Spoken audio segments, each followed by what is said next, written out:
શહેરમાં બેવડી ઋતુએ રોગચાળો વધાર્યો છે ત્યારે મિશ્ર ઋતુના કેસ વધતા તબીબોએ લોકોને ચેતવ્યા છે કે હાલ બહારનું ખાવાનું ટાળવું જોઈએ કારણ કે દર વર્ષ કરતાં આ વર્ષે બેવડી ઋતુએ સોલા સિવિલમાં દર્દીઓની વધુ ઓપીડી રહી છે।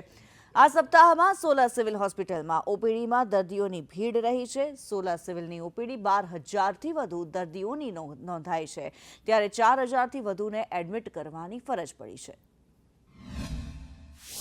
સિવિલ હોસ્પિટલ સોલામાં ગત અઠવાડિયાની વાત કરીએ તો કુલ 12,066 ઓપીડી દર્દીઓ તપાસ કરવામાં આવ્યા છે, જેમાંથી 4,507 દર્દીઓને દાખલ કરવામાં આવ્યા છે।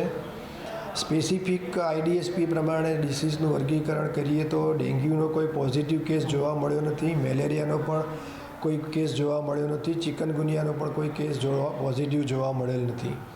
વાયરલ ઇન્ફેક્શનના 103 કેસ જોવા મળેલા છે, જ્યારે હિપેટાઇટિસ એ, હિપેટાઇટિસ ઈના કોઈ કેસ જોવા મળેલ નથી અને સ્વાઇન ફ્લૂનો પણ કોઈ પોઝિટિવ કેસ જોવા મળ્યો નથી। ટાઇફોઇડનો એક પોઝિટિવ કેસ જોવા મળેલ છે।